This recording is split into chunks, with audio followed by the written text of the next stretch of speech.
Agra's apartment, a comfortable space. Sofa sits center stage with coffee table in front. Chair, plants. Agra sits on the couch, working on her laptop. Feet are on coffee table. She's wearing a sweatshirt that says, "Actually, I can," and leggings. Zig enters in a superhero costume, clutching a manuscript. I've been expecting you. What's this? Some kind of joke? He throws the manuscript on the sofa. What are you talking about? Don't play Miss Innocent with me. What are you talking about? We both know what you wrote here. Well, okay, I'm guessing you're upset about my manuscript, but I don't know why. Care to tell me? You wrote this about me. Your attempts at disguising me were pathetic, unworthy of what one would expect from a successful writer of young adult fiction such as yourself, wouldn't you say? Did you really think I would be thrown off by your character description, being short when I'm tall and skinny when I'm buff? But it's not me. A blind person could see that. It's all lies. It's fake news. And it's not like you even know what you're talking about. You don't see things the way I see them. If only you had talked to me, you would have understood that. You stopped listening to me a while ago. I've been watching you spin out of control. I couldn't stop you. I had to do something to get your attention. I knew you would read my manuscript if I asked you to. I haven't changed.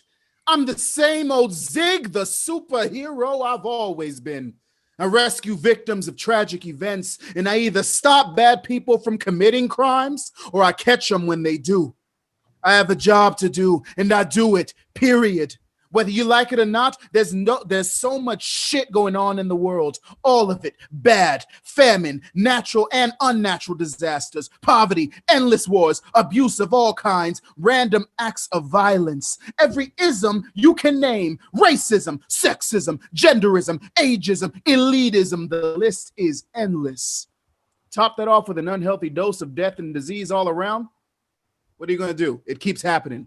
I thought the move to crime would help. It didn't. You see the worst of humanity when you work in crime, Agra. Believe me, I've seen things that would make you tremble in horror. I'm a superhero. I'm supposed to be stopping these things from happening. It's not for lack of trying. I'm doing everything I can. You've been reading too many comic books. No one superhero can save the world. Not even you. I tried telling you that you were doing enough. Once again, you weren't listening. I also thought the move to crime would help. Your duties were specific. Stop crimes from happening and catch criminals. Stop crimes, catch criminals. It sounded easy to me. That's what I did. That's what I do. You wrote me this way. Now you're ragging on me for doing what you created me to do. I'm doing what I'm supposed to be doing, and you damn well know it. You called me abusive. Abusive when I'm fighting for justice. That's cold. Did that robber really deserve a cracked up spine? Did those teen vandals really need a month in the hospital? Abusive accurately describes your behavior. You know the people I've taken into custody. Seemingly normal people can commit the most heinous crimes. You have to ask yourself how evil human beings can be. I don't know the answer to that, but I don't want to see much more. You need to be a pit bull, not a chihuahua when you're fighting crime. My job is to get those thugs. Have you ever seen a chihuahua? They can be terrifying. You don't need to be a pit bull to get your point across. You need to be tough. I'm tough. I get the job done. I'm catching the bad guys. I'm serving justice. Your brand of justice has taken quite a turn in the past few months. Zig, it started with you insisting on harsher sentences.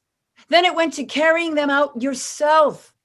Now it's like you're avoiding the courts altogether and deploying full-blown vigilante behavior. I told you I've got to get evil people off the streets. You're the one who's not listening. By any means necessary?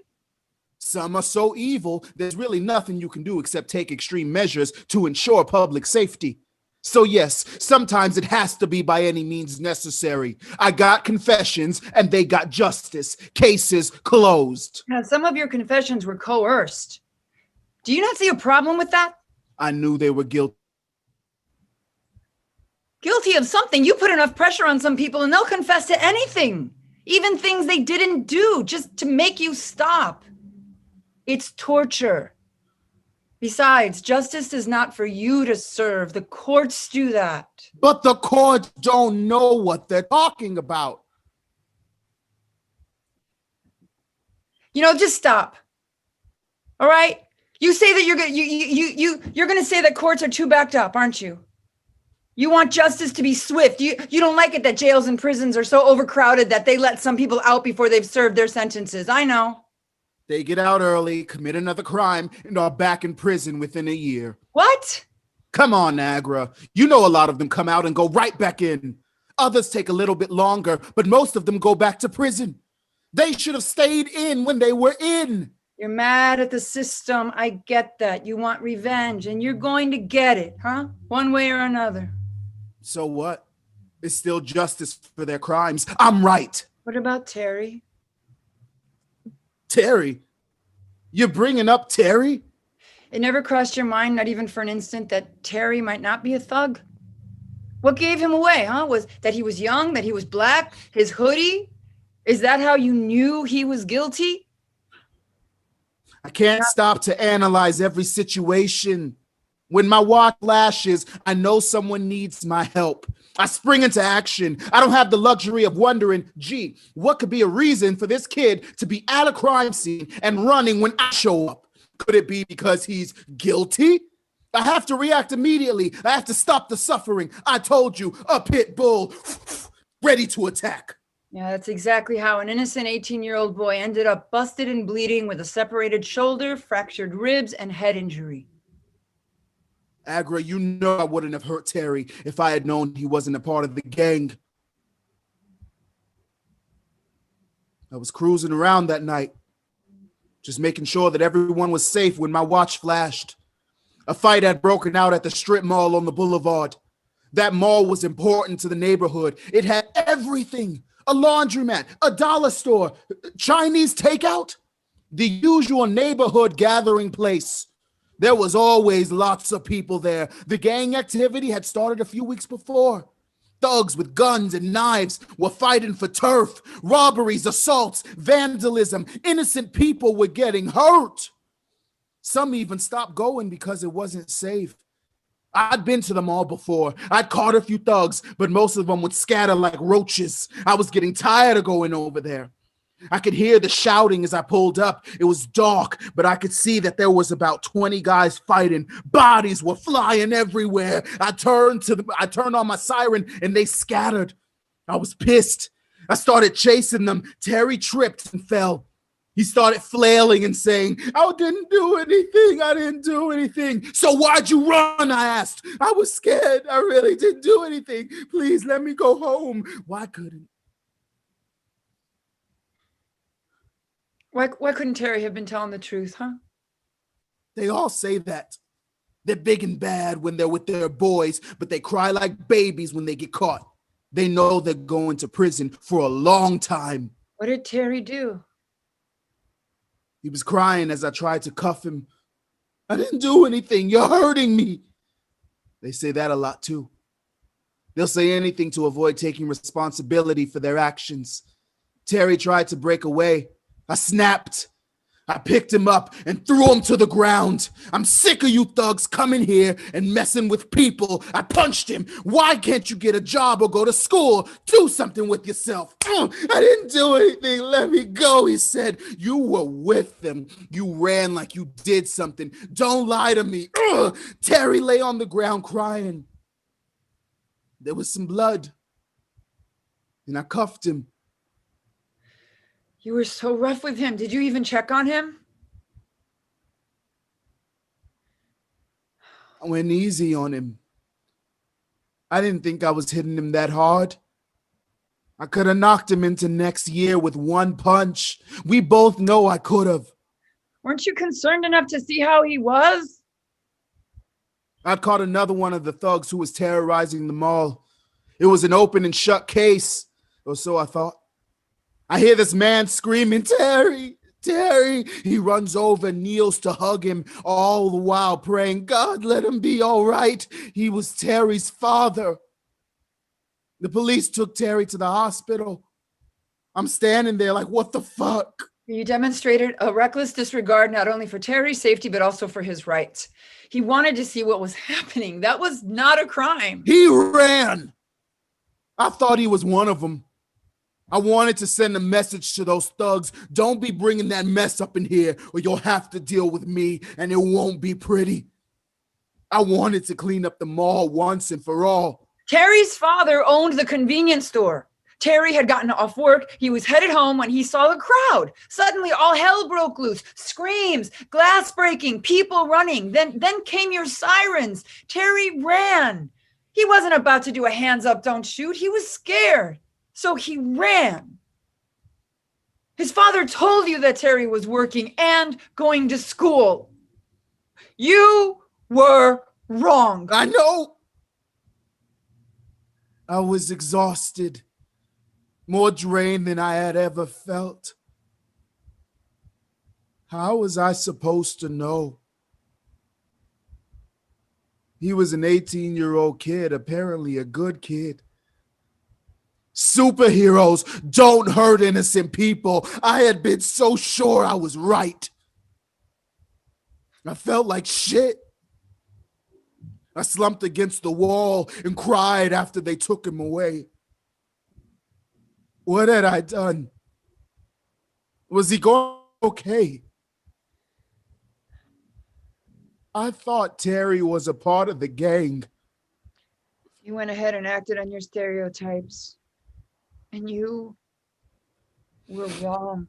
I already said I regretted it. I had never been wrong before. We're the good guys. We're always right. My confidence took a hit. Who ever heard of a superhero making a mistake? I had doubts. I started questioning closed cases.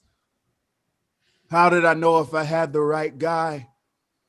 It didn't take long for me to go thinking down the maybe I wasn't cut out to be a superhero path.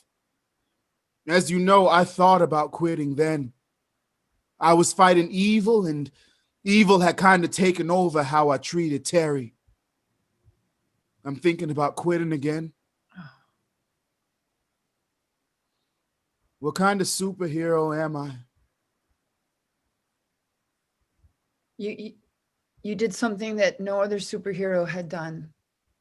You made a mistake and you realized it. You've made history.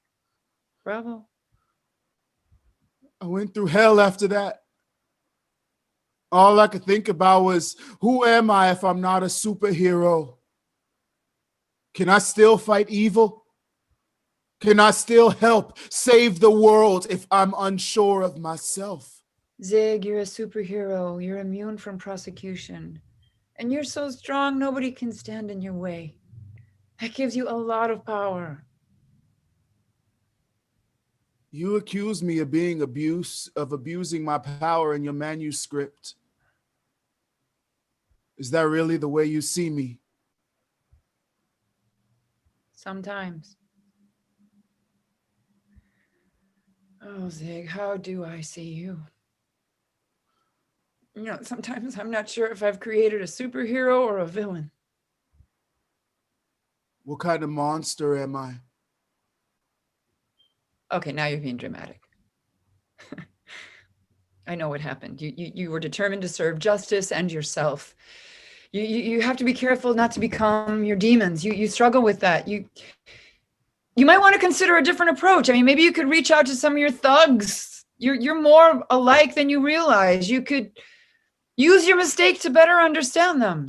I may have gone too far a few times, I'll admit, but I don't see how a different approach would be successful in confronting evil. Well, I know what you could do. You what about talking to how about talking to them over some pizza? You guys need to cut this mess out. Pass me a slice of pepperoni. You're scaring and hurting innocent people. I'm sure you don't mean to do that. Is that different enough for you? Your way isn't working. We've got to do something. Would doing things your way make me a better superhero? We'll see. We have nothing to lose. How would it happen? Who am I? I'm still trying to figure that out.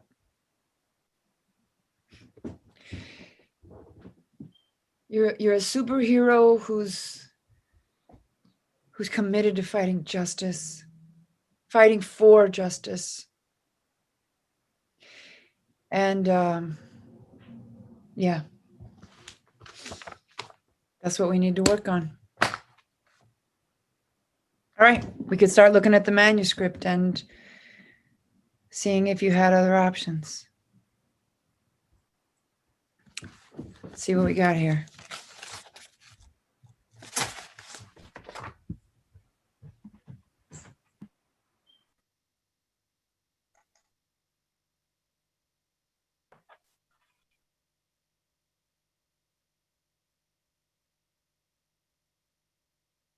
Scene 4, Mother moves in. At Rise, there's a spot on Mother, who has 2 big suitcases and a handbag. What shall I say? Would he even care? I feel as if part of me is already dead. Oh, what good is it to be carrying on? When did it come to this? I was happy once. I had everything in the palm of my hands. Hold on one more day, and then another, and then another. How long will it be before the end? I don't recognize my world anymore. I don't recognize myself anymore. When I look within, I can no longer find myself. Who are you? Why are you tearing me apart? She slowly walks out of the spot and into a dimly lit living room. The living room has a bed, a bar, and a dining area to the side. There's some filled boxes and various paintings of all sizes, some completed, some unfinished. It is late morning. The house is in disarray. Men and women's clothing scattered on the floor, food and liquor bottles all over. Wow. No Christmas decorations. I remember how beautiful I used to decorate this house. That was the best time. Oh my God, what is going on around here? What is all this mess? She picks up a woman's red bra. Oh, I see. I wonder if I know her. Hears noises coming from the kitchen. Oh, must be Raphael. I guess he went through the back. He must be getting ready to prepare lunch. Ooh, how nice. He's making me coffee. Slim walks out of the kitchen in his underwear, holding a pot of coffee and 3 cups.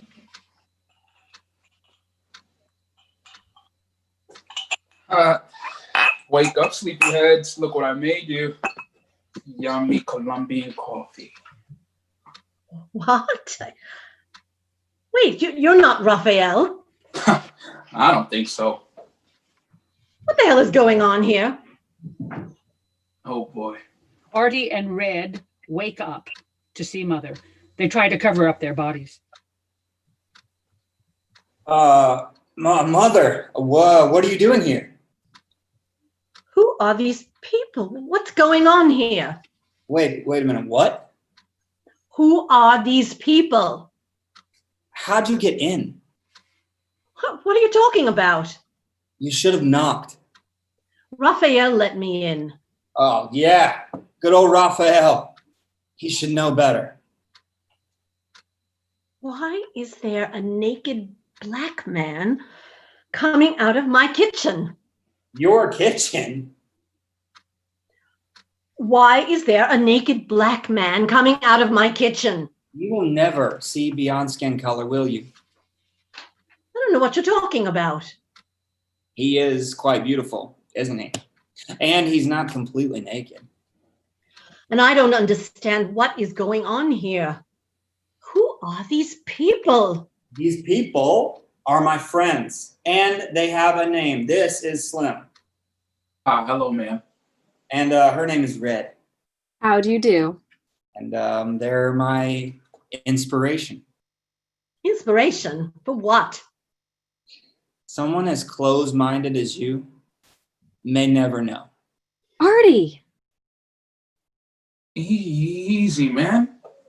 Look, Mom, what are you doing here anyway? You have some audacity talking to me like that. And you have some audacity storming into my house and insulting my friends and me like that. You will just never change, will you? Since when do you sleep with men? Whoa! That is none of your business. Can you please send them away?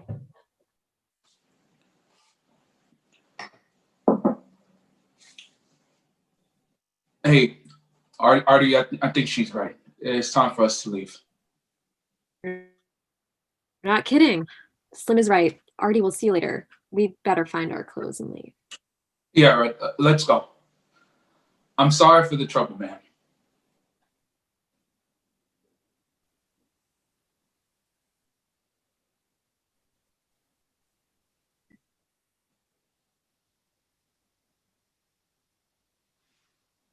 Whoa, Mother, that's none of your business. No, really, babe, it's okay. We'll call you later. Yeah, it's all right, man. We don't want to cause any trouble. Mother? Maybe you and your mom should just spend this time together. Yes, that would be a good idea. No, I said stay. Hey, don't sweat it. It's okay. You take care of your mom. Listen, we'll work on the painting later. I want you and Red to stay. Are you sure? I can't believe it. Since when do you sleep with men? And what's with all the eye rolling? I said that's none of your business. Don't you dare talk to me like that. And who are you to judge me? I am your mother, and I demand respect. Well, then show respect. You have no right to disparage me. I am an adult, and I have the right to live as I choose. My God, you truly are a piece of work. The world is falling apart. Humans are destroying each other and the planet, and all you care about is who I fuck. You have some nerve talking to me like that, you little... I think you should probably leave. I have every right to be here. I'm living here now. Mother, you need to go. Go? And next time that you decide to stop by for a friendly visit, you need to call first. Call? Since when do I have to call to get into my house? You no longer live here, remember?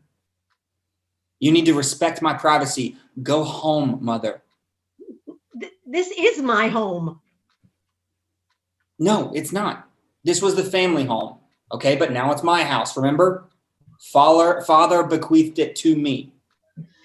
I have every right to be here. Please, Mother. Oh, I don't want to get into this right now. Please. Why are you crying? I know when you're trying to be manipulative. Stop. And you're not going to get hysterical again, are you? Don't. Mother, did you forget to take your medication again? Don't patronize me. Well, you're looking a bit disturbed. I need to rest. Then go home. Mother slowly walks around the room, lost in thought, and from one of the boxes she takes a worn-out stuffed toy. Oh, we used to be so happy here. I remember when you were little, maybe around 5 or 6, I would sometimes paint in the garden or by the beach from dawn to dusk, and you would quietly sit by my side observing. You wouldn't move except to paint on the little easel your father bought you, holding your little friend in one hand and the paintbrush in the other. We would always paint together, and Sometimes we used to take long walks along the beach. Some mornings we would run down from the house and try to catch the sunrise, capture its beauty and warmth as it reflected along the shore. It felt as if we were the only two people on earth, just you and me. Your father was always away, and your brother was in his own little world. It's funny. He grew up and became closer to me, but you grew up and just left. Oh, really? Is that why he moved 3,000 miles away? He moved to take over your father's software company in LA. Good excuse. Don't start. Ah, babe, those memories are truly special. I didn't know you were such a sweet little boy. I remember you told me that story once. Mother, I think you would be more comfortable going home. Get some rest. I have no home. What do you mean you have no home? I have no place to stay. Mother, are you seriously not taking your medication? Why are you talking like this? Father gave you our beautiful Fifth Avenue apartment close to your gallery. So what do you mean you have no place to stay? I'm about to lose the apartment. Are you serious? How is that possible? Oh, our attorney is trying to help me make a deal with the bank so I can keep the apartment. The apartment was almost paid up. Yes, I know, but I still had to keep up with the maintenance and... Hey, I'm sorry to interrupt, but I brought you some coffee and bread. You must be hungry. No, thank you. Well, maybe. I'll take some coffee and a piece of bread. Thank you, Red. You're welcome, love. Hey, are you all right? Can I get anything else for you? No, thank you. I'm fine. Okay. Are you sure you're all right? Red. Mother goes to the bar and pours a generous shot of cognac into her coffee. I've fallen into rough times. Our attorney, Dick, is trying to help me make a deal with the bank so I can keep the apartment. What? And you trust that piece of shit? Yeah, that's exactly what he is. A dick. Why in the world would you be asking him for help? I have no one else to turn to. That's not true. What happened? About a year ago, I became ill and had to close the gallery. I was no longer able to manage my affairs and eventually ran through all the money. How is that possible? After the divorce, Father was very generous with you. There is so much you don't know. Enlighten me. Why must you be so sarcastic? Are you going to start fighting again? I have nothing left. What are you talking about? I could never understand you. We used to be so close. When did it become so hard for us to understand each other? Mother, please, are you going to start crying again? Look, you're tired and upset and not thinking straight, and maybe you shouldn't be drinking. Just go back home and sleep. Just go back home and sleep? Yes. It's time to go back home and sleep. That's what I said. Artie, didn't you hear what she said? She has nothing left. Where is home? What? Where? Where what? If the place you once helped to build is no longer your home, are you no longer safe? Then where is it? Where is it? Where shall I go when every breath of my being, all the love I have in my heart, my joy, my memories remain within the walls of this house? Well, things change and we all move on. At times I wish the time would just stand still. Well, time doesn't stop for anyone. Oh, my head is spinning. I need to lie down. I feel as if I'm going to throw up. Oh no, not on the rug, please. Babe. What? Oh, don't worry, I won't mess up your precious rug. Is that all you care about? Great, here we go again. Yo, man, take it easy. What is it? Why do you hate me so? Hate? I don't hate you. How could I hate you? How could I hate you? You are my mother. When are you going to stop being so dramatic? And when did you become so cruel? Easy, man.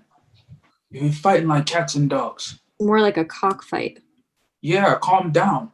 Look how upset she is. She can be so dramatic sometimes, and she knows how to get on my nerves. He seems to be asking for help. Weren't you too tight once? Didn't you once tell me that your mother meant the world to you? Seems like she's going through a hard time. What happened between you two? Well, that was before she started going all crazy and freaking out on me and my father. She became so jealous of anyone who got too close to us.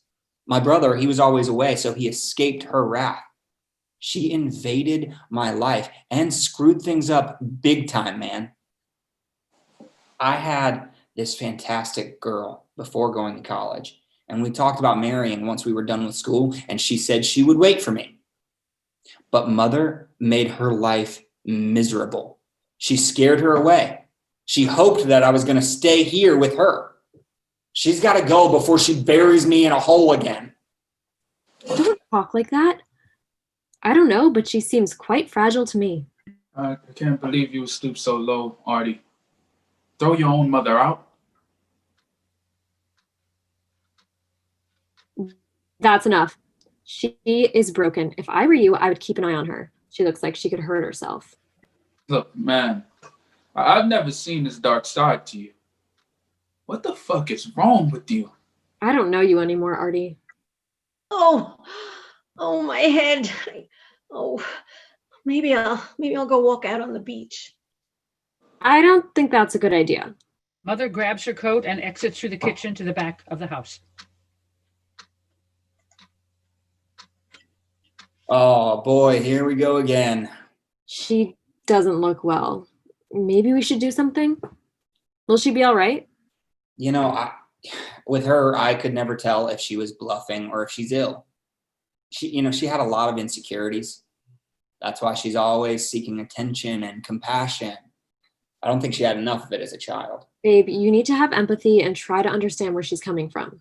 I do, but that's been her problem, though. She had a difficult upbringing, and I don't think she's ever gotten past her childhood traumas. Did she ever go to therapy or do anything to help get over that? I don't know. I'm not sure how much help she's gotten. We never really talk about it. No matter how accomplished and wonderful my mother may appear to be, she's always lived inside this little box. I believe that her mind is embedded with paradigms that no longer serve her. And then she struggles to understand those around her and make sense of the things that are happening in a world that she no longer comprehends anything. She became very bitter. Maybe that's why my father had enough of her. What are you saying? That's a terrible thing to say. It's true. She's just so much. And she's always been so insecure and extremely jealous of anyone who got too near us. There were times when my father and I couldn't understand where she was coming from. Even though she could be a loving and caring and fun person, some days she would just become so aggressive and abusive and disrespectful. She seems to get progressively worse with time, too. I think she's going to turn into my grandmother. No, she was bad. That's so mean. Hey, now, don't go picking on grandmas. I loved my granny. She took good care of me, gave me love and everything I could ever need. Never knew cruelty when the world existed till I left the farm. That's why you're so special, love. Hey, do you guys think she'll be okay? What if she goes out there? You know, it's cold, it's high tide, and the surf is rough. You know, if she goes in the water in her condition, she's in trouble. Alrighty. I'm gonna go check on your mom, bring her back. Yes, thank you. I think Artie has something to say to her. Okay.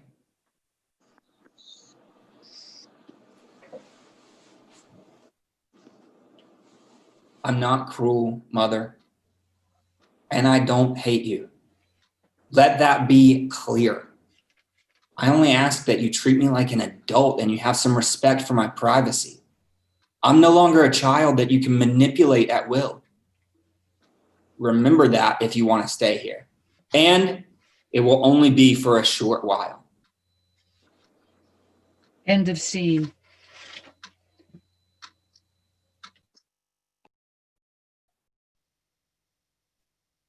The Apartment by Eleanor Herman. An apartment in Harlem, New York.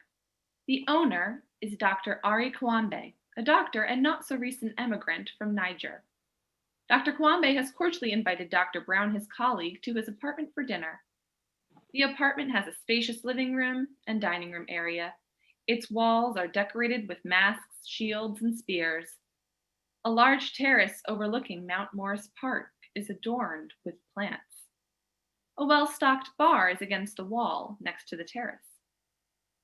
Dr. Kwambe and Dr. Brown are in a friendly conversation. Well, Dr. Brown, I was more than pleased when you accepted my dinner invitation.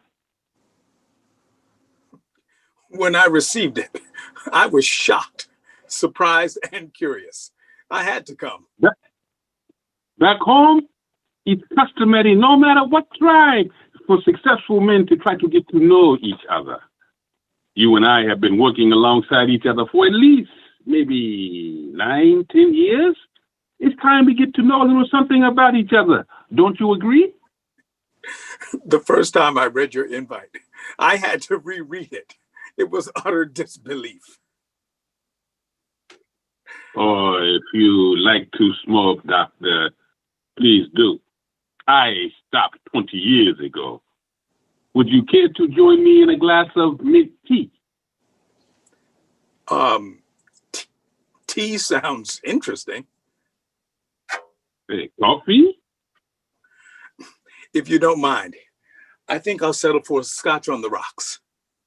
Please, please, help yourself. The bar is open.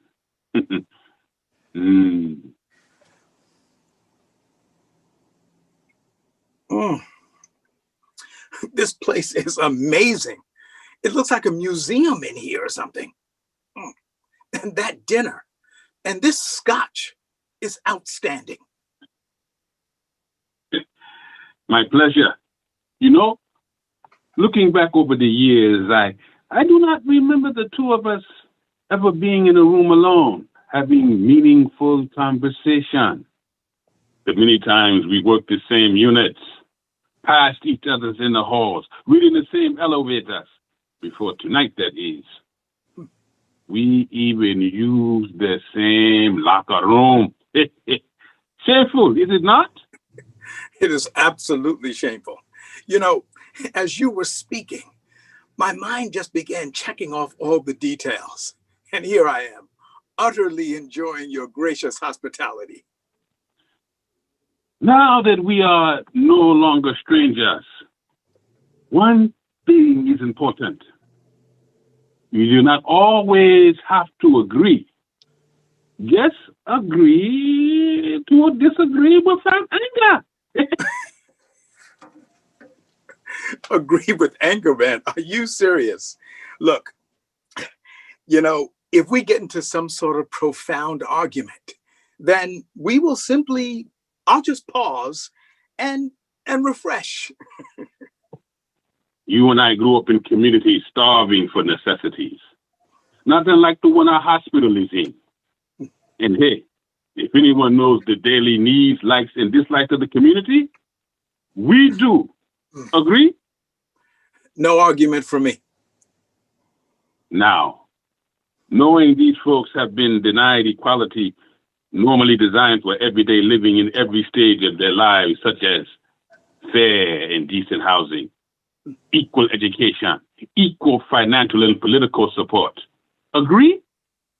Now, suppose an outsider came and asked their opinions as to how they would go about retrieving and securing these so-called inalienable rights for themselves, as well as for the future generations. Do you agree that such a survey would have invaluable opinions? Opinions? When it comes to opinions, personally, I don't know. I go with what's deemed to be reasonable, because you and I both know that costs come first. And I mean, not that the services you mentioned are not important. Cost always comes first. Yes. But cannot be reasonable when the services do not better people's lives. Well, I mean, in some minds, that's feasible, but to some folks, that's just not understandable. Did you have something in mind? Why, yes. How about a clinic for Planned Parenthood? A what? Forgive my bluntness, but I am sure you are aware of the need and demand for such services in our community. This is 1986, Doctor. You know, apparently you haven't been following the times. The people who are advocates for those kinds of services believe that by the end of the year, they'll be widely available throughout the city. Wonderful. And now that you have been chosen to sit on the executive board, how about your voting to open a facility here? Like icing on the cake. My friend? Well, as you know, Doctor, this is a private hospital. I couldn't possibly make that decision alone. I would have to get the approval of the board. Understandable. That is the main reason I ain't bringing it to your attention. Is it true, Doctor, that you've been performing abortion services to women right here in your home? Yep. Yes, I do. I offer birth control methods to any young woman in need. And yes, a lot of my work is done right in here. Come. Well, isn't what that used to be my bedroom is now my counseling, and if you will, my procedure room. Well, isn't that perfect? Now we know why they call you the witch doctor. Did you know that my name, I mean my real name, was on the same list for nomination to the board, right along with yours? I was told that. Yes, but only after I was seated. Dr. Williams delicately tried to explain my exemption to me. He said the name witch doctor would discourage private donors. Everything is about money these days. My view is Williams could care less about the people in this community anyway. That's a lie. Oh, come now. He's not the same man today that he was yesterday. Or do you believe I said that because you were chosen over me? Listen, I know the man personally. He's a wonderful human being, a man with great integrity, and he has unblemished record in the medical profession. Sure. Okay. I don't know him as well as you do. But for me, I remember him promising the community that with their help, he was going to rebuild the hospital for them. They would have the best health care right here in their own community. Well, of course, the hospital was rebuilt, but with state and federal funds. No donations were not required. But no matter how small the amount, he was never denied and deeply appreciated. Rumor has it that that big, beautiful mahogany desk set in his office was bought with those same donations. Well, if you believe that, you'll believe anything, my friend. And by the way, what are all these ridiculous things for anyway? Like so many others, my friend, you fail to understand their meaning. My brother, just looking at them just wipes out any kind of meaning as far as I'm concerned. Well, most ceremonial masks are not unlike these. They may look weird, frightening, and unclean, yet they are made to encourage and reflect the human condition. Ordinary dirt, this, rainwater, human blood, type B, run-of-the-mill stuff.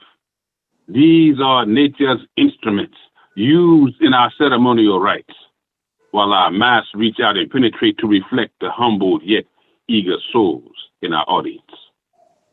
On the other hand, instruments used in hospitals are scientifically designed to measure and repair the human body. Note the slight difference in the use of these instruments. Ours are designed to heal and inspire the human soul. That also implements change. Mind if I ask you a personal question? Sure. How much did you make last year? Well, it's a little early in the relationship for that type of question, isn't it? What, 80, 90,000? Look, I'm sorry, doctor, but I failed to see the connection. Bet you know how much I make. Listen, I happen to like my job. I like helping people. What, you're thinking about firing me? Of course not. I don't know if you realize this or not, but in communities like ours, all over the world, morality has been dumped into the sewers. People are lost. No, really. Stranded. And people like you and me are responsible. Our selfishness or just plain arrogance has allowed us to let our less educated brothers and sisters get caught up in a pack of lies that don't make sense anymore, let alone apply to today's standard of living. And to make it worse, men like our precious Dr. Williams and his rich and powerful friends have turned their backs on the need of the real people of this country to involve themselves in our local, state, and in some instances, federal governments, willfully mandating greed, corruption, and division. You know, I don't know if I'll ever understand a man like you. I know. After all, Dr. Williams did tell you and the others that everything's gonna be all right, didn't he? Disallowing for courageous men and women to use their God-given strength to convince their fellow man that, yes, we are our brother's keepers. You came all the way over here from some squalid little village in Africa. You did. You've done it. The way we do things here in our country. So what if you work in a slum? You have become one of the most respected doctors in one of the finest hospitals in New York City. No one says that you have to live here. Don't you want some of the bigger, better things in life? By the way, what the hell did you say you do with all these ridiculous things? Oh, here. I made this one especially for you. Like it? Me? Are you serious? No, that is not my style. That's ridiculous. No, thank you, but I've no use for it. It will not bite you. It is not an animal. It's a mask made of the finest, most sacred wood from my country. I made it just for you. Yeah. I said no. Get that thing away from me. And I mean it. What is this on my face? What is this? It feels hot. And now it's on my head. Now you're being childish. Just stop. Get that thing off of me, man. Look, take this mask and get it off of me. Oh, but my dear doctor, you are truly mistaken. Look, see for yourself. In the mirror, over there on the wall, I am still holding your mask here in my hands. You lying son of a bitch! Well, what the hell is all this witch doctor shit going all over me? You don't have to do anything else. You've convinced me. You've convinced me, man, honest. I am afraid you have allowed your imagination to run away with you, my friend. I am merely trying to convince you that the human soul is truly the reflection of the man. And whether he wears a mask or not, if he reflects humanity daily, that man will be amongst the greatest living creatures on earth. You're right. God, I believe you, man. What is right to believe and what is not is entirely up to you, my friend. I want you to consider this. Try uniting with other educated men and women. And from time to time, mind you, go back into our quiet little villages where, by the way, many of the elders will applaud your coming, knowing that their own lack of education and training resulted in many of their failures. But now with your help and guidance, their young people will have the opportunity to give them the fighting chance they so desperately need. What? Am I supposed to be ashamed of myself or something? Right now, all I want to do is get the hell out of here and get this humanity shit off of me. Always leave them with something to think about, huh? Oh, come now, doctor. You agreed that our first meeting was not a complete failure, did you not? Both of us being true men of science, we do not give up. Is that so? And we agree not to disagree in anger, meaning our doors will be left wide open. Agree?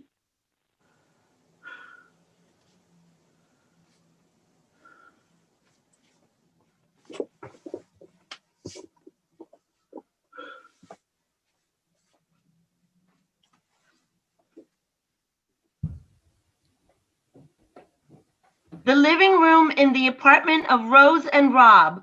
Center stage is a couch, a small table, and 2 chairs. It's 11 p.m. Saturday. Rose enters, looking tired. Rob is on the floor with various cat's toys, removing the tags. He looks like a child with his new gadgets. Hi. Rob? Hey, it's 11 p.m.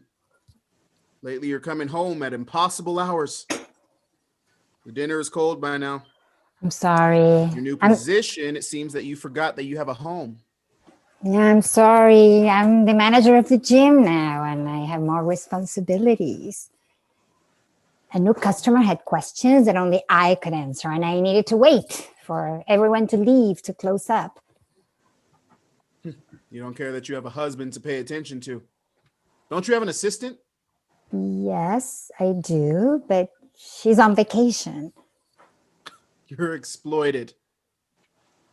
What is all this stuff you have here? Toys for Mia.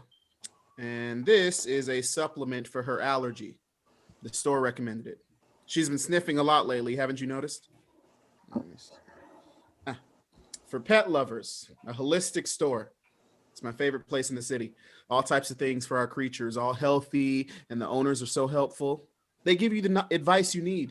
Isn't that nice? Only $300. But Mia only sniffed a couple of times. Many of these things are unnecessary. She doesn't even play with any of them. Mia is learning. I'm teaching her. Cats play with simple things like a ball of paper. Be creative. Mind your business. I want her to have the best. You are becoming obsessed. And you? Talking about obsession, look at the time you're getting home. Oh, here we go again. That's all you have to say. Once I get my business started, I am going. Forget it. Anyway, I like to be home with Mia. Look at this one. Mia will be so happy. Every week you bring more stuff, more than ever before. Soon we'll be inundated with cats' toys. Besides, we can't save money that way. Who's making the money here? Oh. I'm a graphic designer busting my ass to help you to get what you want in a job that I don't even like. You're blaming me because you're unhappy with your job? That doesn't make any sense. What do you know? What's the problem? Nothing. I'm fine. No, obviously you're not. Why don't you share it with me? Get out of my face. No need to be nasty. Cut it out. Confront reality. Now you're getting on my nerves. Is it too much to ask to have a normal conversation? Is it too much to ask for you not to be a workaholic and help with Mia? No, you're not understanding. Once I get my own business, things will be much better. Hey, tomorrow's Sunday.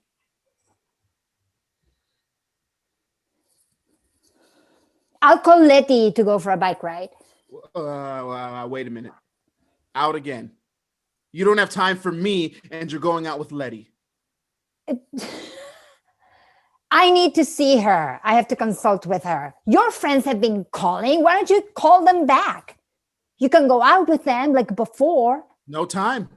Mia can't be left alone. Cats are independent. She'll be fine. I need to show her how to play with her new toys. You're impossible. I'm going to take a bath. See you later, my impossible friend. Now I have to brush Mia's fur. Go to hell. I'm already in one. Well, you can get out anytime. Haven't I heard that before? Mia, come. Poppy is waiting for you.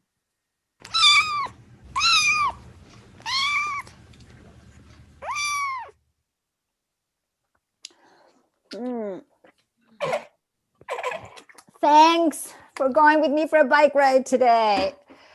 I've been feeling stressed out. I need to spend some time with you. Well, you called me and I'm here. I tell you, you've been so busy. We haven't seen each other in a while. I know, crazy schedule. And my situation at home hasn't been easy. Whoa, what's going on? Rob and I, it's like things are not working out for us. How you both maintain a stable relationship all these years? Yeah, it's not the same anymore. We don't seem to agree on anything. Rob has become distant, cold. He almost doesn't even touch me anymore. Do you know why? I finally found someone I'm passionate about, pursuing a new career. That bothers him. How's that make you feel? Frustrated. I don't know what to do. I love Rob. I'm sure he loves you too. I guess so. I don't know. Why don't you come to our apartment? We'll have drinks, and meanwhile, you can check what's going on and advise me. Me? Advise you? Please. It means a lot to me. Okay, this is between you and Rob. No, I don't want to get involved. You're my best friend. Who else could I turn to? Oh, you're putting me in an awkward situation.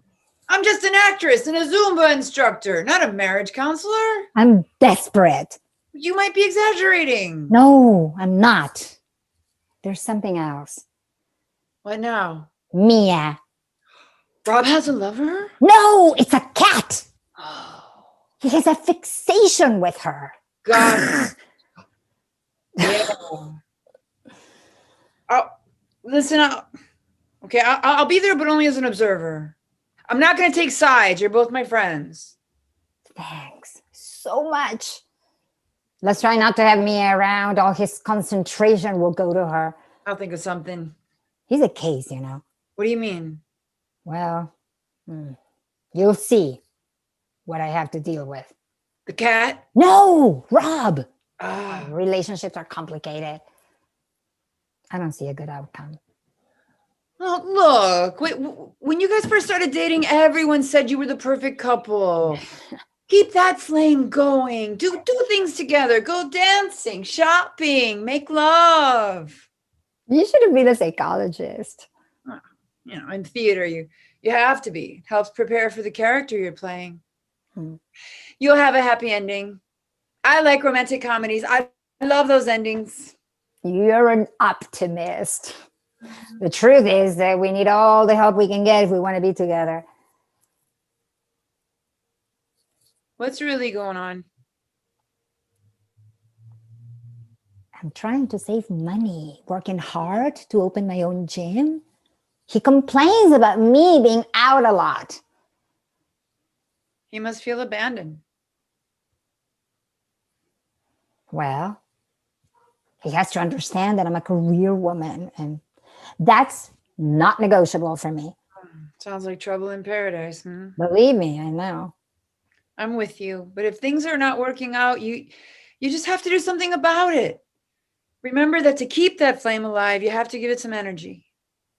You're romantic. I believe in the power of love. Great! Can you come up with an idea? What do you mean? You're creative. Use your imagination. Something that can help us. I don't think I'm the right person. Please do something. Please, please. Hey, this is a little weird for me. I said that I'm going to go as an observer, nothing else. Remember when I helped you? When I helped you out with that guy that was harassing you, I went out of my way to help you. And finally, I found the way for you to get rid of him. I will never forget that. And I can recommend you to the therapist that helped me out of that too. After that incident, I was afraid to go out by myself. Rob wouldn't go for it. He's already fronting most of the house expenses. Rob likes you. He listens to you. What do you want me to do? Figure it out. You're putting me on the spot. A professional in the field would be much better, even for Mia. Do some magic. I know theater people are resourceful. I have to teach a class today. Don't leave me hanging, please. Think of something. All right. I would go out of my way to help you, but nothing. I really believe you can help me. You said that actors understand psychology. I never thought you would ask me to do something like this.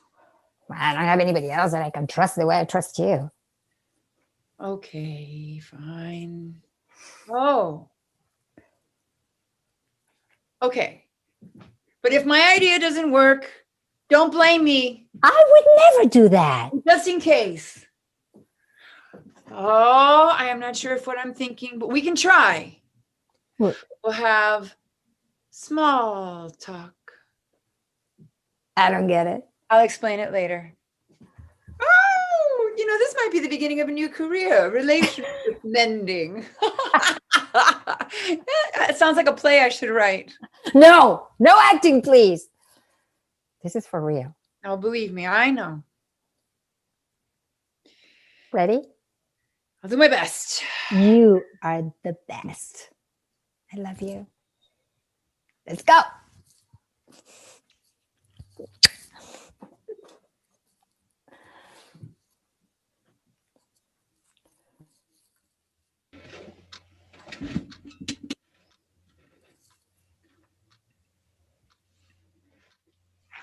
At Rise, Grandma Tilly paces back and forth in front of the kitchen with a cup of coffee in her hand.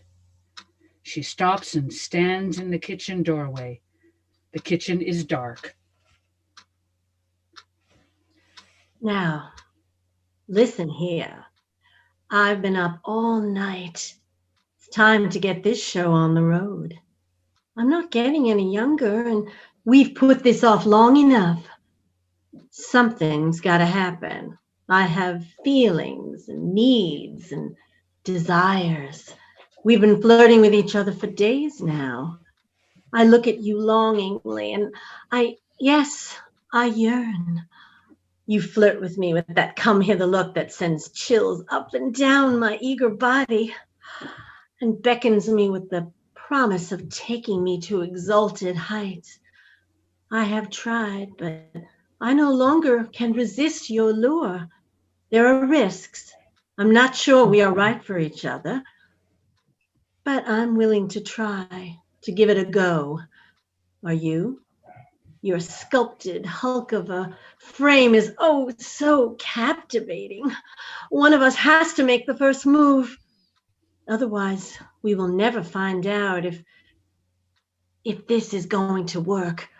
All right, I'll make the first move. This is the 21st century after all. Tilly turns towards the audience. That miracle grandchild of mine. Parents sure took their time in conceiving and never saw fit to have any more. My one and only. The things I do for you. I was a lousy mama, but I'm a terrific grandma. But Jesus Christ. 21st century. Women making the first move? Can you imagine? I guess I have to. Time is moving too fast for me. Weren't things simpler back then? Weren't the questions easier? Never mind the answers. Never thought I would long for the good old days. You write a letter, you dial a phone, and you get a decent cup of coffee for $1 or less. Now you got to get used to so much in a short period of time. You buy something today, it's old-fashioned tomorrow. Do they use the word old-fashioned anymore? My life is simple. I pay bills by check. I read the news made with real paper, and my mail comes in a box. She returns to the kitchen.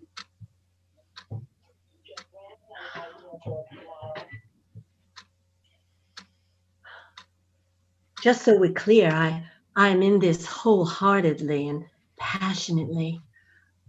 So we really got to try and make this permanent.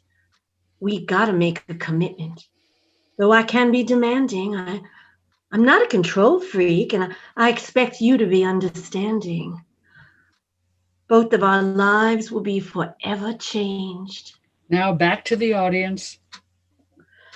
How could my Leslie say such things to me?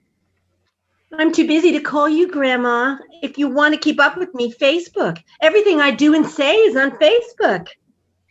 What the hell is Facebook? Now back to the kitchen. As I come closer to you, I know that my heart is beating fast and I'm having palpitations.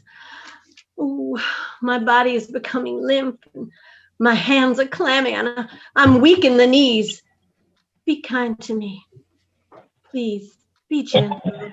This is my very first time and I am not sure what I'm supposed to do. Just looking at you causes an ache in every part of my body. I think of you as a hunk of pure delight, and I know you can take me to sensations I never even imagined. She flicks on the kitchen light. Ugh, what do I know? Enough of this. You're a computer, and I'm a grandma. Nothing is more important than my grandchild. You hear me? Nothing. These kids with their, what do you call it, computers. The world was going along just fine without them. Now, Lord have mercy, mark my words. Facebook. That is just another phase, another fad. It will not last. She picks up the instructions left by her granddaughter, Leslie. As she reads them, we hear Leslie's voice. Grandma, you know I love you, but you gotta get with it. My life is Facebook. I'm totally open on Facebook. I gotta get you hooked up. Grandma Tilly moves to the computer. Okay. You scare me. Okay, computer, since we can't make whoopee, let's try and make friends. Make it easy for me. I have a sharp tongue and on occasion have been known to cuss. I won't stand for any nonsense, so get with the program. Please, pretty please. Should I do forget and cuss, don't tell my Leslie. She thinks I'm a saint. All right, I'm ready.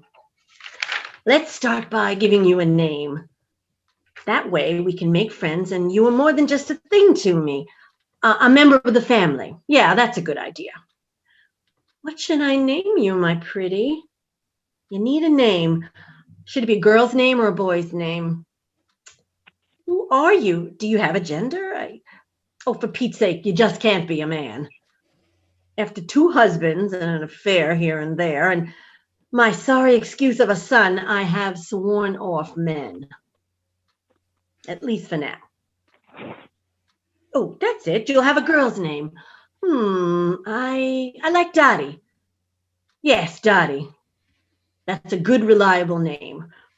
Please be patient with me, Dot.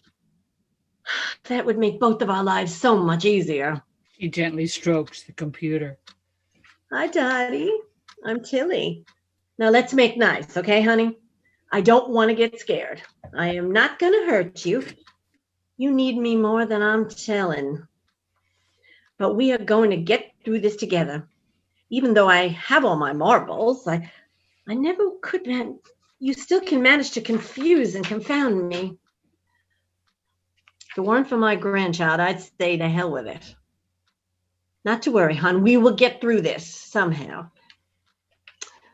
Now, Leslie came over 4 days ago and plotted you right here on the kitchen table. Did something with the phone. I fidgeted with the wires and God only knows what else. Handed me these here handwritten instructions and showed me how to turn you on. Just in case you get adventurous, Grandma, these instructions will get you on Facebook. Now, if you want to wait for me, I'll be back home in 2 weeks and I'll get you hooked up. But I'll make sure it works before I leave. Hooked up? What the blazing hell does she mean? Look, Gram, now you are connected. It works. I'm going to turn this off now. Here's the on button and you have the written instructions. Good luck. Or not. See you in 2 weeks. Love ya. Connected? To what, Dot? Haven't a clue. We are connected. I think I can get you going myself with these written instructions.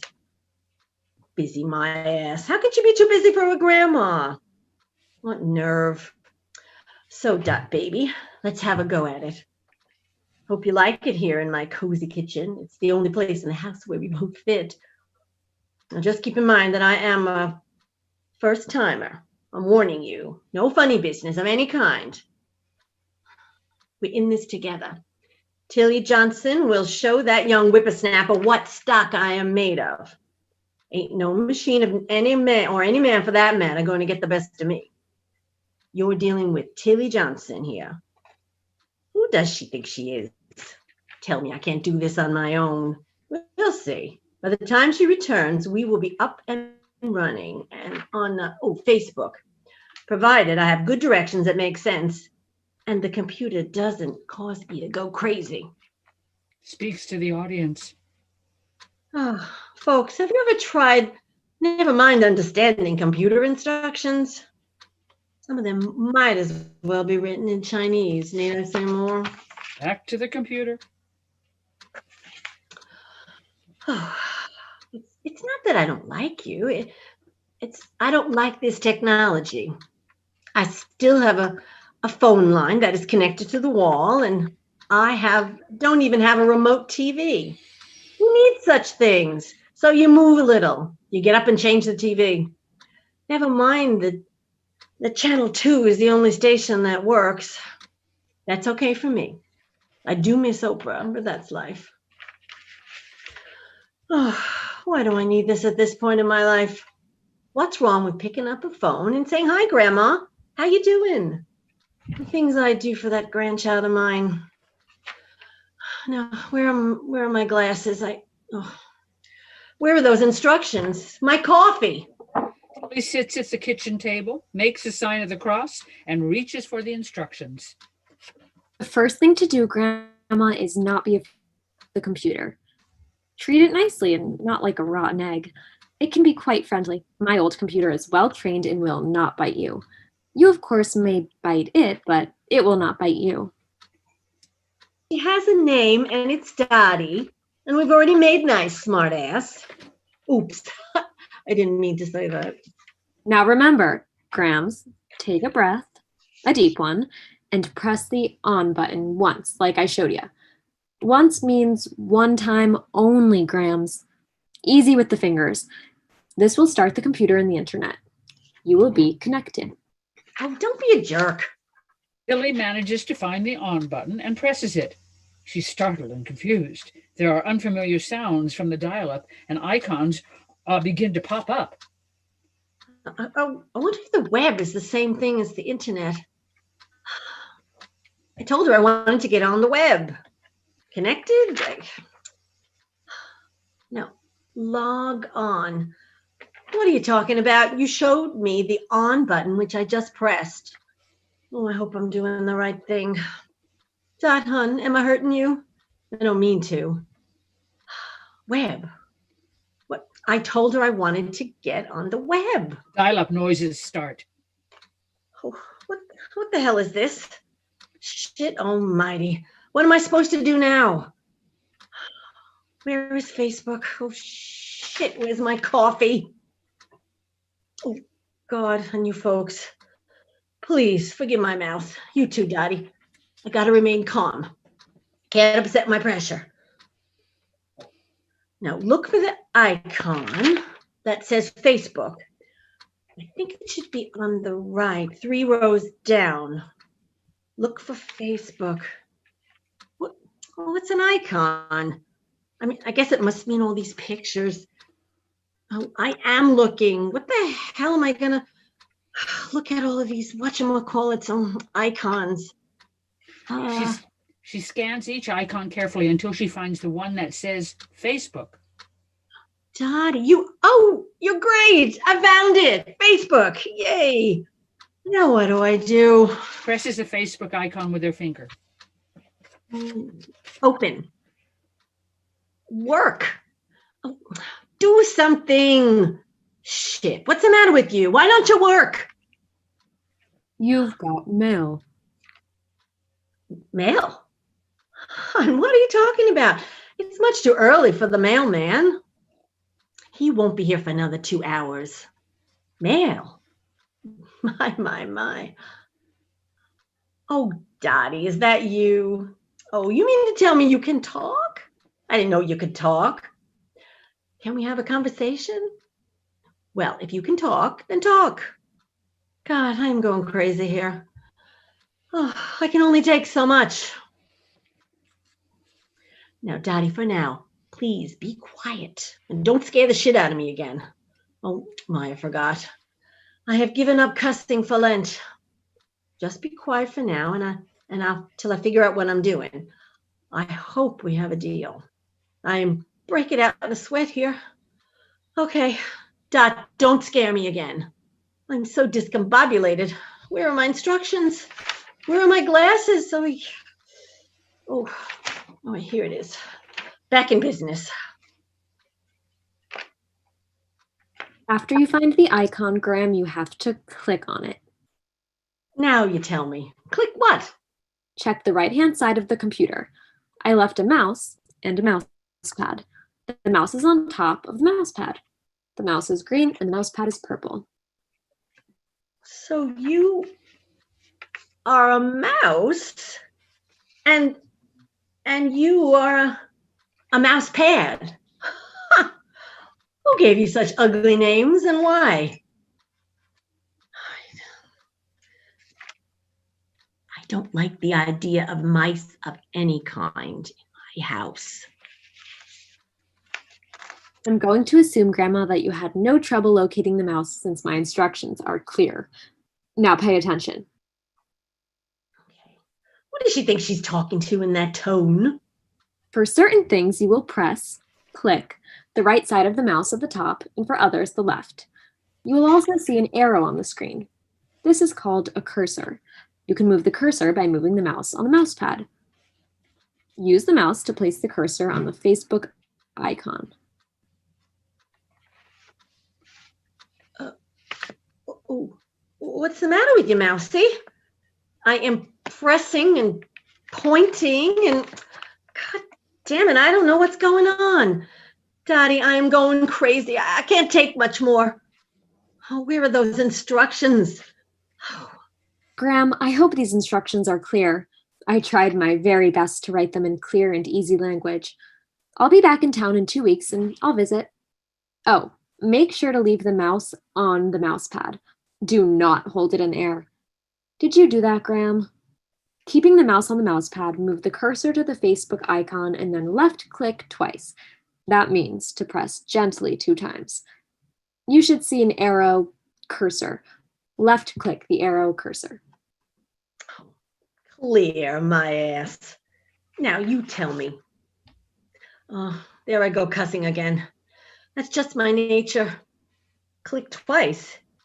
Didn't you just tell me 1 time only? And cursor?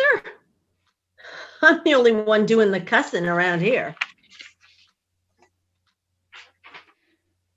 She moves the mouse on the mouse pad, finds Facebook, left clicks once, and then again. Oh my, now you're working. Oh, Facebook, I'm on Facebook. Dottie, honey, we did it.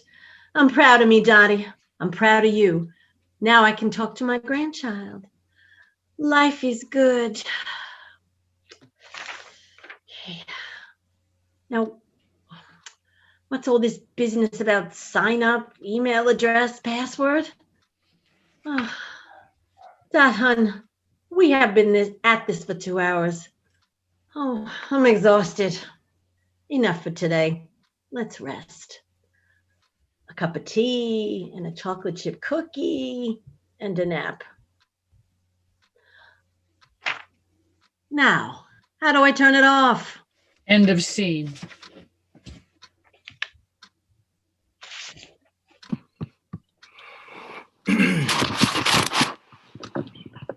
Maintain Neutrality by Carlos Jerome. A therapist's office with a desk, lamp, various papers, a couch, and a therapist's chair. Bookcases with books on psychology line the walls. Next to the room's entrance is a ceiling light switch. The lights are dim. Ileana, informally dressed, sits on a couch, her jacket and bag beside her. Gus, in a sports jacket and tie, is in his chair facing her. Your feelings for your father. They can turn your vision of any woman that he favors into a monster. You don't believe in reality? You're saying a cigar may actually be a cigar. I'm telling you, Veronica wanted me to help her. All the arguments, she doesn't want him to suffer, it's unfair to put him through the process. All right, you want to save his life. She's focused from keeping him from his pain. Is that devious? I found a note Dr. Johansson wrote her. He promised he can give my father something for a quick resolution. People say things. I know. That last part does sound a bit devious. See, I learned to analyze whatever sensational tales of blood or sex that the patient tells, because even if they're not true, they are still the person's fears and wishes. But what if the wild stories are true? And what pain? It's in the early stages, treatable. So far. Do you listen when I talk here? A few days for the first round of chemo, that's all. And he came out feeling great with a good prognosis. Is it possible that he doesn't reveal everything to you? Maybe when he's alone with Veronica, he drops his cheerful facade. That might explain why she's so negative about the treatment. But if you love someone, you try to raise their spirits when they're feeling down or hopeless. You don't push them into the grave. Ileana, this is your time. It's not about me. But it may help you if I tell you something that happened to me, to my own uncle when he was dying. I was all for doing everything possible to keep him alive. Until one day I realized, or someone helped me to realize, that I might be acting on my own wishes without considering my uncle's. You must have been close to your uncle. I can feel that. I wish I'd known you then to help you get through the pain. I'm guessing that at least a few of you out there are therapists or teachers or parents. Now, did any of those under your care seem to know more about you than you about them? Weird, right? Or is that the usual case? And we just don't realize. Go figure. My uncle was the most important person in my life. As a kid, my parents favored my brother, and my uncle was everything. Part of me died when he died. The devastation? Yes, Eliana could have helped me. How would you have done that? Stay near you. Talk. Hold. Who was the someone you mentioned earlier? Your wife? No, I doubt that. Now what about me seems married? I can't do the fantasy game today, Gustavo. Your uncle died 5 years ago. You divorced your wife at least 2 years before that. See what I mean? Wait, how do you know all of this? Okay, has somebody been talking bochinche behind my back? The last time you evaded my questions. I was happy to see you love theater. You like me to be like you. In some ways. Like both of us having families that came up from the ghetto? Yes, I gathered as much. Loisaida, both of us. There was something on the web about when your uncle died. He was a Loisaida community leader, right? Yes. Like Papi. But this situation is different. My father is recovering his health. Johansson was so pissed when I stopped him from discouraging Papi in the hospital room. So now the two of them came up with this mental incompetence scheme. Veronica thinks I don't know about her affair with that quack. I don't know how Papi could have fallen for that puta. Why did he not choose someone more like you? I know about your edible formulas. Or is it Electra? You don't remember your near violent fights with your mother? How could I not remember? And my guilt feelings when she was ill, you helped me get in touch with that. I might never have made peace with mommy, never have gotten over my divorce. Don't think I'm not aware. You've got the best psychologist this side of the Mississippi. Modestia aparte. And you've come a long way. But the same kind of unconsciousness, resentment, may still be at work here. No. Directed against your new rival for your father's love. No. This bitch is for real. Right now, I don't give a damn about my unconscious. My father's life may not mean anything to you, but... Wait. Why are you getting up? Maybe my life doesn't mean anything to you either. Wait. Can you come to my place tonight? That would be out of bounds. To talk with my father. You write up an evaluation in case Joker Johansson tries to commit him. Be human, Gustavo. You're not afraid of Johansson, are you? What would frighten me? Is he a buddy of yours, or you just don't want to do battle with another professional? If this was really a case of someone trying to harm your father, you don't think I would really try to help? Well, what would convince you? Or would they have to kill him first? I'm not asking you to do anything wrong. Just come and talk to him. Veronica won't be home tonight. She's away at her conference, her secret rendezvous with Joker. Would you do this one thing? It does sound strange. Veronica trying to maneuver your father away from treatment. The secret notes between her and Johansson. But let's sit down and talk about it, please. Just por favor. The session is over. I'm not free associating and I don't want the fucking blank screen silence. I need a favor, a concrete act by one human being for another. Are you gonna say anything? How can I help you sort out this whole picture if I step into it? Gustavo, you're a good person, warm. You can't hide that with your Dr. Freud routines. I've grown here with you, but they've brainwashed you with all these formalisms. The only objective is to be objective. That's how they avoid fighting against injustice. We are supposed to minimize our contact with each other. There's a reason for these rules. There are times when those rules are too rigid, when simple human values are more important. I'm committed to those values, and I know that you're committed to them too. Why do you think I'm in trouble? But let's not get into that right now. Look, you know better than I do. My evaluation wouldn't count. I'm your therapist. You need a statement from a professional completely external from your life. What I need first is your opinion. Talk to my father. Listen. Tell me if there's a shred of evidence he's not in his right mind. And after that, I can find somebody else for the legalities. You made the right decision to become a lawyer. Sometimes I wonder about that. Nobody can touch you in an argument.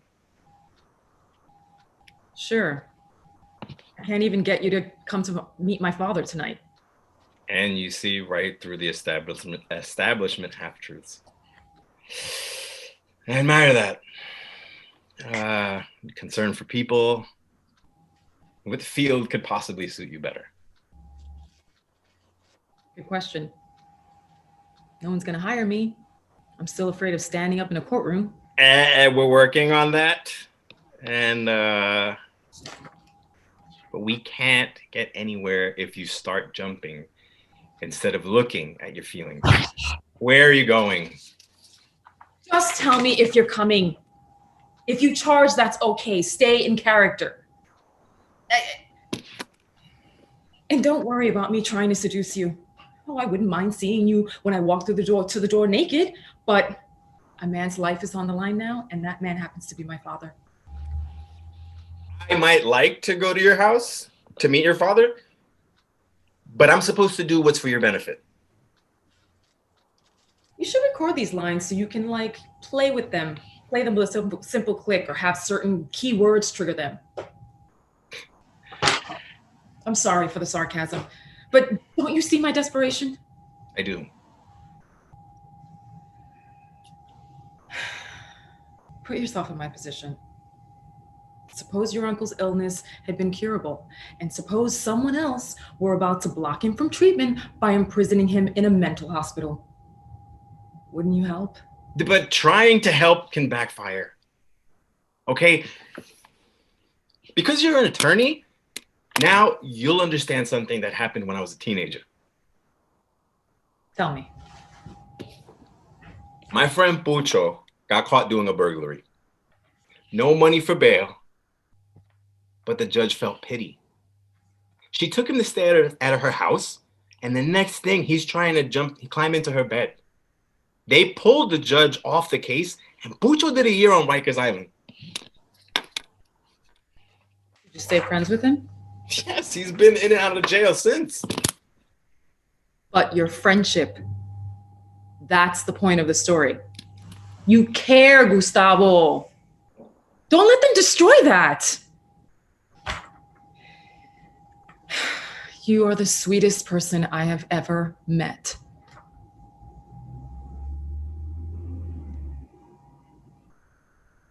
And the sexiest.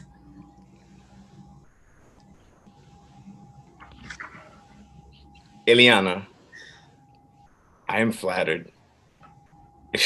But we can't just start doing this. You know how messed up I was before. The anxiety attacks. You helped me become aware of so many feelings, contradictions. sensations.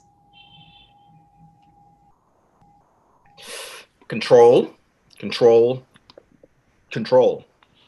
I'm sorry. I didn't mean to excite you. But it's nice to know I'm not completely unattractive to you. Gutless wonder. If you don't want to come to my house, that's okay. I don't have to come back here either. Yes or no? She's trying to kill my father. I think you're convincing me of that. But come back and please, just no. Sit down. For my sake.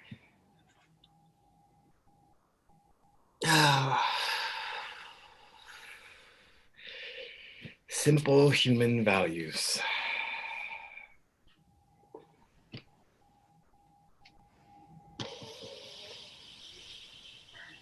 Gutless wonder.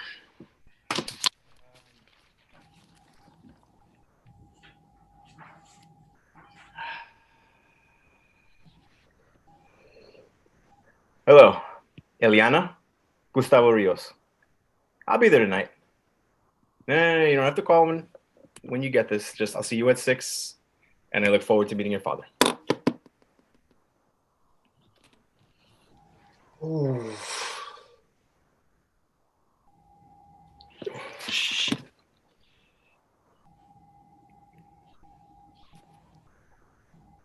Hi, Lucy? Gus. I was wondering if I could schedule a session as soon as possible. I don't know. I'm in a situation.